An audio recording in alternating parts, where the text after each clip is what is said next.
Somewhere inside every intense connection, there is a reason, a real one, even if the person who fell for you cannot fully explain it themselves. And if you have noticed a strange emotional pull lately, if someone's presence around you feels heavy, complicated, overwhelming, or impossible to shake off, what follows might explain everything. Because sometimes a person does not simply develop a liking for you. They do not drift into attachment the way people casually do. Sometimes they fall so hard and so unexpectedly that the feeling itself starts to scare them. Their emotions grow bigger than anything they know how to manage. And here is the strange part. The very things that made them fall for you in the first place are often the same things that now make them pull back, act guarded, or seem emotionally overloaded. This is the piece most people never quite grasp. We assume that intensity automatically leads to closeness, but when it comes to matters of the heart, psychology tells us something different. Intensity often produces fear long before it produces real connection. What causes someone to fall head over heels, dangerously so, rarely comes down to looks, chemistry, or good timing alone. It happens when something inside them gets touched at a depth far beyond ordinary attraction. It happens when you stir something that had been sleeping in their inner world, something they had buried away, something they had quietly given up on.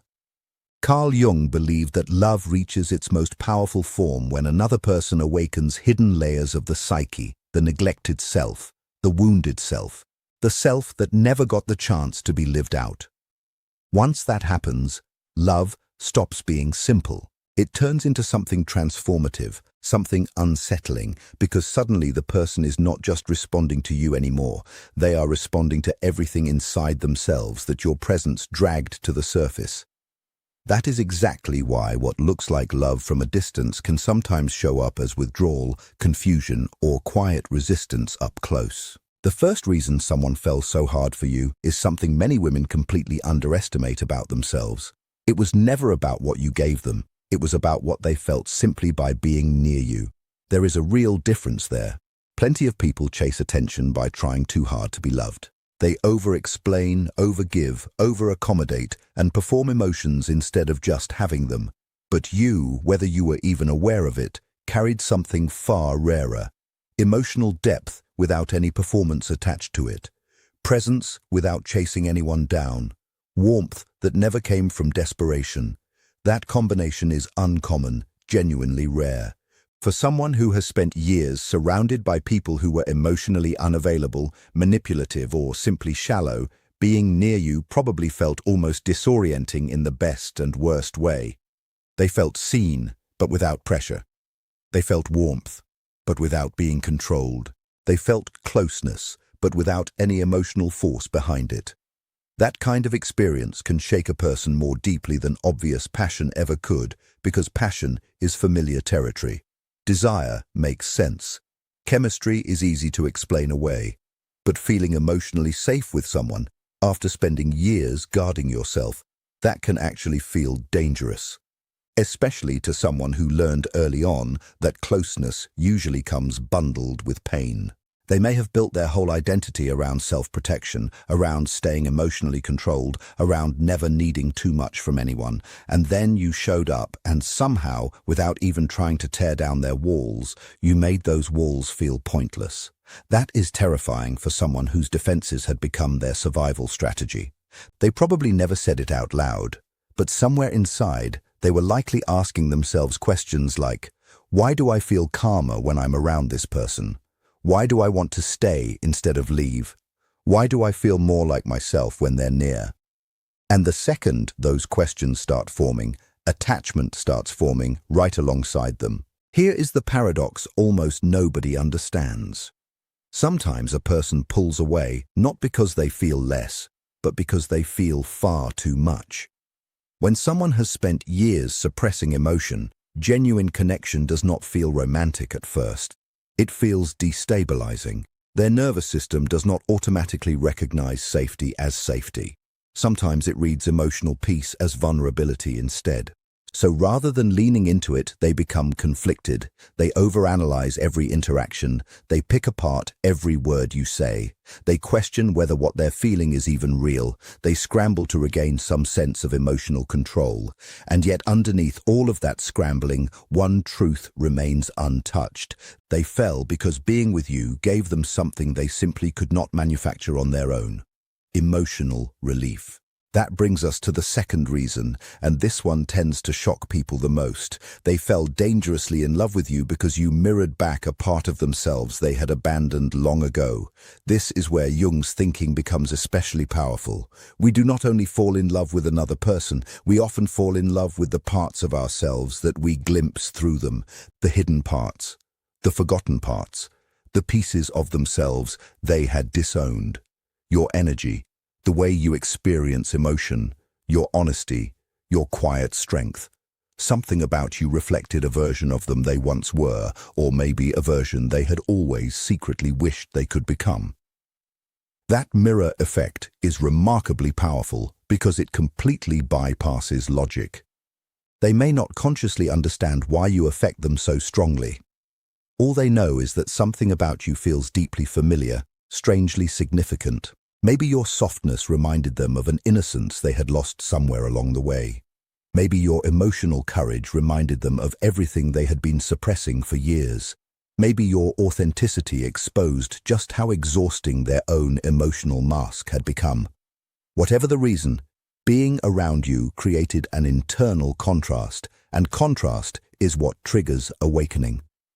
All at once, they could feel the gap between the person they had been pretending to be and the person they actually were underneath it all. That gap can be genuinely painful, because awakening rarely feels beautiful in the beginning. It feels uncomfortable. It forces honesty on you whether you're ready or not. It uncovers loneliness. It exposes an emotional hunger that had been quietly ignored. And if someone has spent years operating through avoidance, numbness, or ego control, your presence would have felt impossible to ignore because you disrupted their whole emotional routine. This is exactly why some people end up seeming strangely obsessed after meeting someone meaningful. Not because they're being irrational, but because something buried deep in their psyche has been stirred awake. They start thinking about you at odd hours. Random moments trigger memories they didn't expect. Songs sound different now. Nights feel heavier than usual. Silence becomes almost unbearably loud. They tell themselves to stop thinking about you, and yet their mind circles back again and again. Why does this keep happening? Because unresolved inner material is always seeking some kind of integration. Your presence became tied to something unfinished inside them emotionally. And until they face that truth honestly, they cannot fully let go, not of you, and not of everything you represent to them. What makes all of this even more layered is that the ego tends to resist this entire process. The ego craves familiarity, predictability, and control. It wants emotional safety through distance rather than closeness. But real, transformative love threatens the ego's whole structure. It insists that you cannot stay unchanged. That is precisely why someone can love you deeply and still resist you at the same time. They might sabotage the closeness. They might delay reaching out. They might become inconsistent, acting colder than they actually feel, not because their feelings vanished, but because an internal resistance is fighting against emotional transformation. Part of them wants to surrender completely. Another part wants to run as far as possible. This inner war can make their behavior look contradictory. Warm one day, distant the next. Open in one moment, guarded in the following one. And if this kind of inconsistency has left you confused, listen carefully to this. Inconsistency does not automatically mean manipulation. Sometimes it simply means unresolved fear. Of course, unhealthy behavior should never be excused or romanticized, but emotional contradiction often reveals internal conflict far more than it reveals a lack of caring. A person who feels nothing at all usually stays simple and predictable. Indifference tends to be consistent. Emotional chaos, on the other hand, often signals attachment tangled together with fear. The real problem is rarely the feeling itself. The real problem is the capacity to hold that feeling steadily And not everyone has built that capacity, especially people who learned early in life that needing others was dangerous territory. Underneath emotional avoidance, there is almost always a wound tied to rejection, abandonment, criticism, betrayal, or emotional neglect. Over time, that wound hardens into a defense system. Don't need too much. Don't trust too fast. Don't reveal too much of yourself. Then love shows up. Not the soft, manageable kind of affection, but a powerful, overwhelming emotional attachment. Suddenly, every defense gets challenged. Every old belief gets tested against reality. The person may not consciously connect any of this to childhood or attachment patterns, but their body remembers anyway. Their nervous system remembers. So even as love grows, fear grows right alongside it. This is why this kind of dangerous love does not only feel intoxicating, it also feels exposing. And yet, there is a third reason someone fell so intensely for you. And this one might be the most powerful of them all. It has nothing to do with what you said, nothing to do with what you promised, and nothing to do with how available you made yourself. It comes down to what they felt the moment they imagined losing you. Pay close attention here. People often understand the depth of their love most clearly the second separation becomes a real possibility. As long as someone believes they still have time, they can afford to stay emotionally lazy. They can keep postponing honesty. They can avoid vulnerability altogether. They can linger comfortably inside ambiguity. But the instant they sense emotional distance opening up, the instant they feel you pulling your energy back, the instant they realize you might actually stop waiting around, something shifts dramatically. Fantasy collides head-on with reality. Denial collapses. Emotional truth sharpens into focus. That is the moment many people finally recognize just how deeply attached they've become. Not when everything felt easily available, but when losing it suddenly felt possible. Some people rise into bravery. Others sink further into avoidance. But both reactions, strangely enough, come from the exact same source: emotional significance. This is why the most confusing behavior often comes from the very person who is feeling the most. They might watch you from a careful distance. They might check on you indirectly. They might feel everything privately while showing almost nothing outwardly. They might miss you intensely and still say absolutely nothing. They might love you powerfully while staying completely silent about it. Because the deeper truth here is not simply that they love you. The deeper truth is that loving you forced them to confront something they had been avoiding for years, their own inability to receive the very love they had spent their whole life quietly craving. Wanting love and actually receiving love are not the same psychological experience at all. So many people long for intimacy in theory and in fantasy, yet struggle badly with intimacy once it becomes real. Fantasy feels safe precisely because it never demands true surrender. Real love, on the other hand, demands presence, honesty, emotional exposure, and accountability.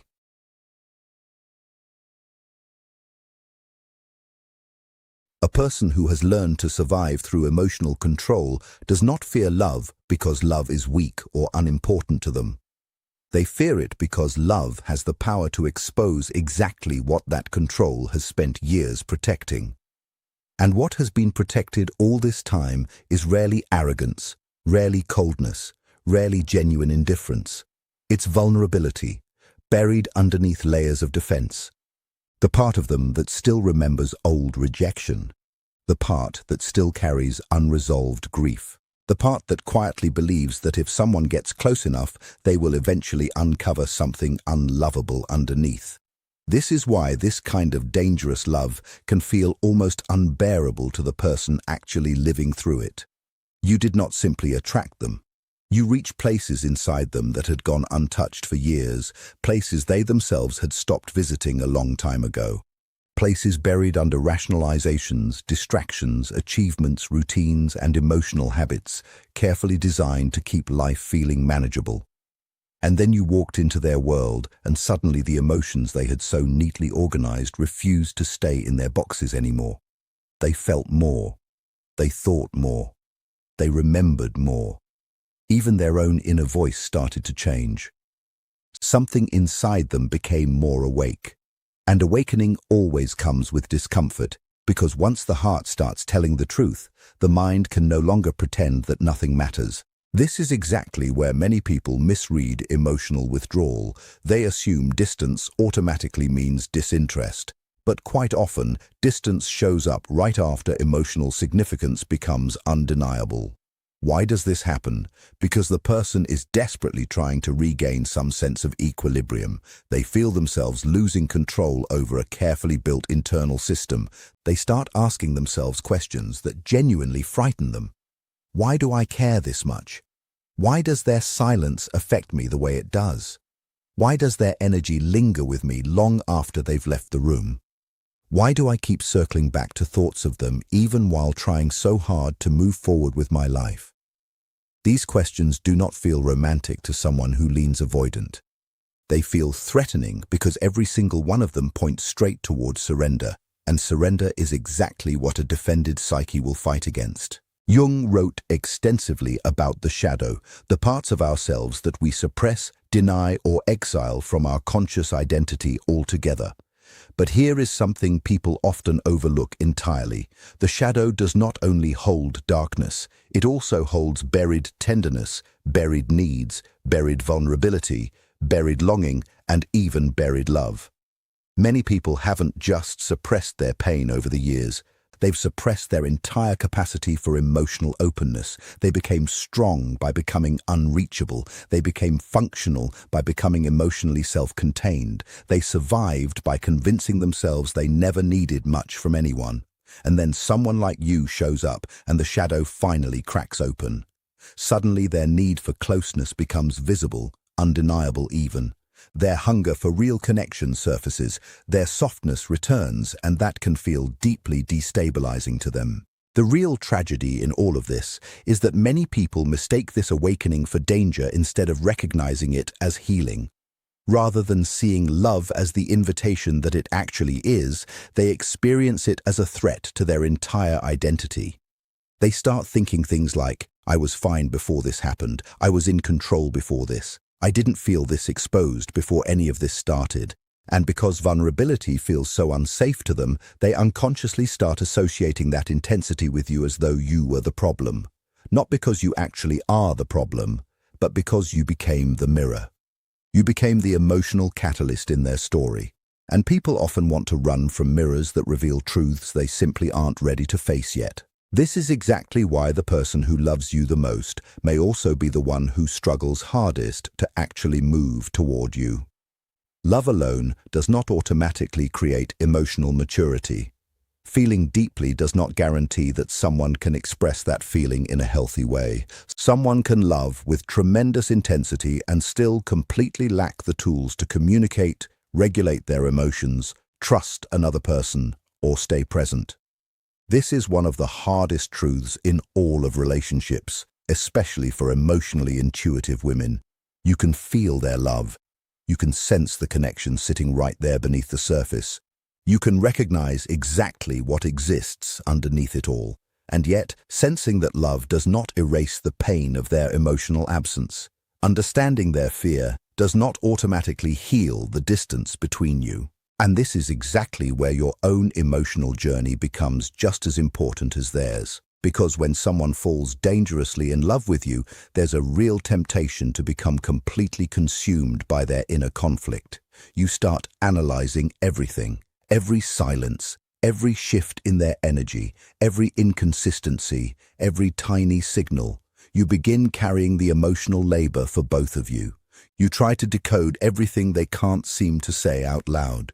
You wait patiently for clarity that may never come. You hope that love alone will eventually help them break through their fear. But somewhere along that road, a dangerous pattern can quietly take root. You begin abandoning yourself in the process of trying to understand them.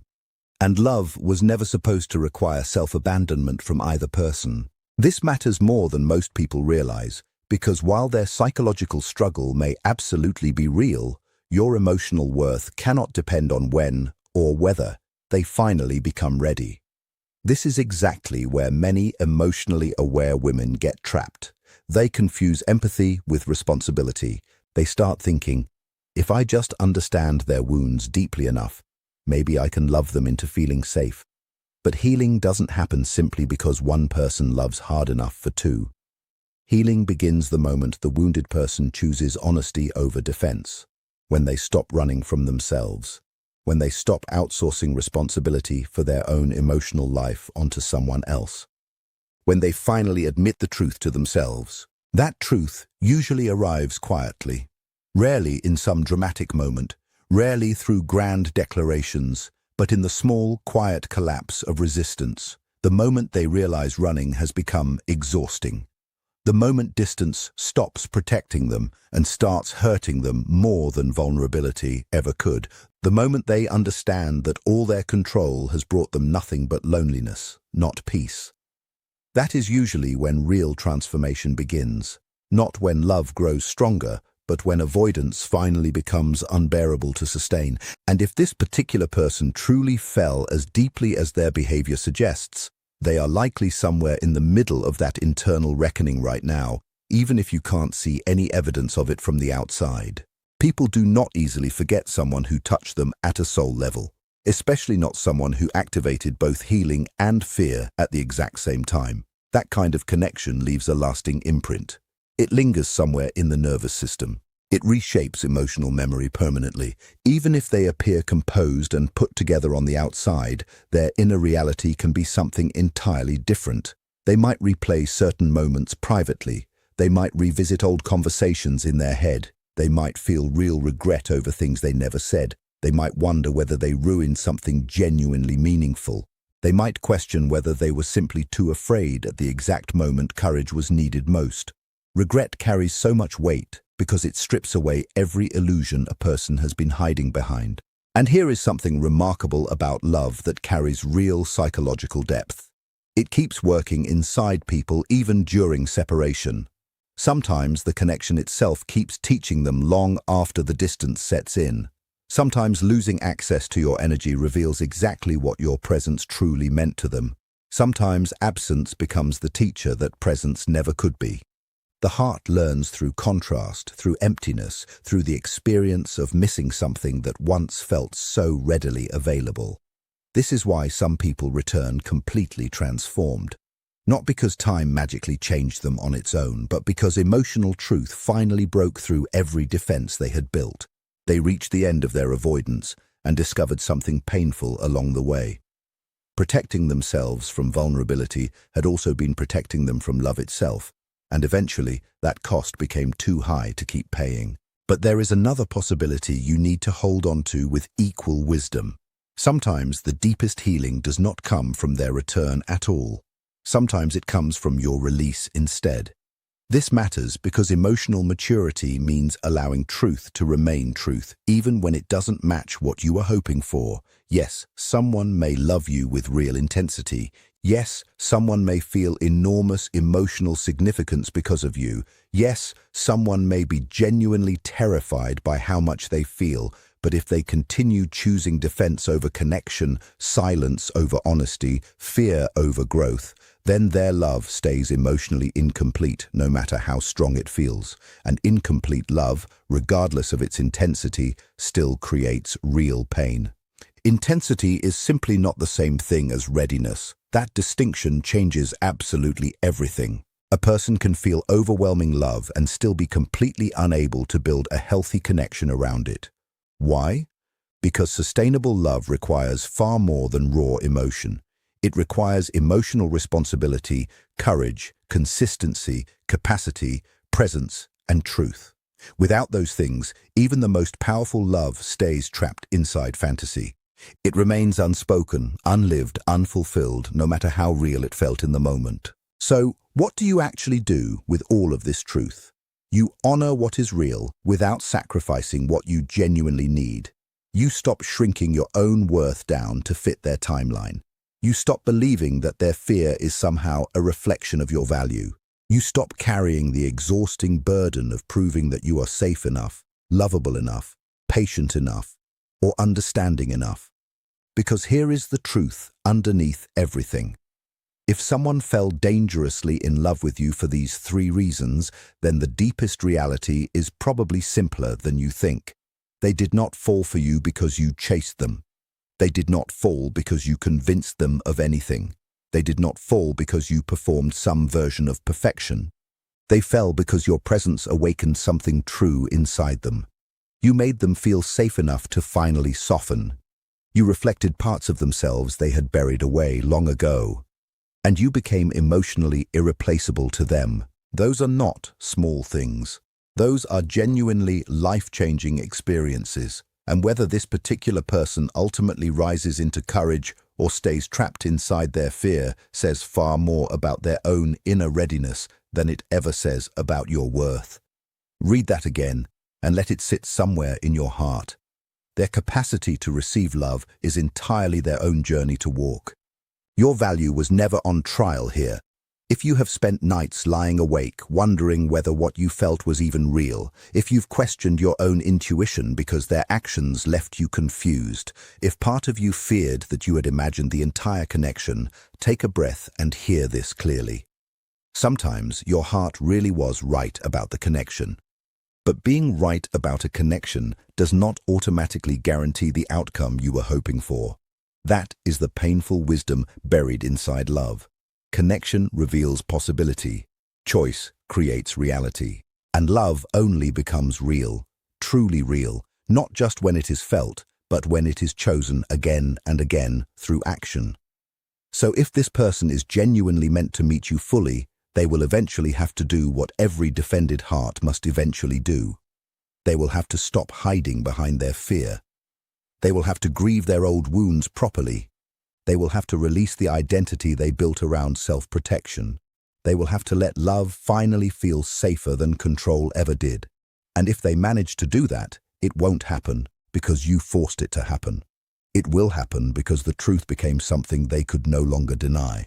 And if they never get there, you are still not losing an ounce of your value. You are not hard to love. You are not too much to handle. You are not asking for too much by wanting emotional clarity, consistency, and honesty from someone. In fact, wanting those things reflects real emotional health on your part. The right love will never require you to shrink your needs down just to keep someone else comfortable inside their avoidance. The right love will meet you, not perfectly, not without any fear at all, but with genuine willingness, real effort, honest truth, and consistent presence. And maybe that is the deepest message hidden inside all of this. The fact that someone fell dangerously in love with you is never only about them. It also reveals something important about you. It reveals the sheer power of your emotional presence, your warmth, your intuition, your depth, your ability to touch hearts in ways that go far beyond words. You may not always recognize your own impact because what comes so naturally to you probably feels perfectly ordinary from where you're standing.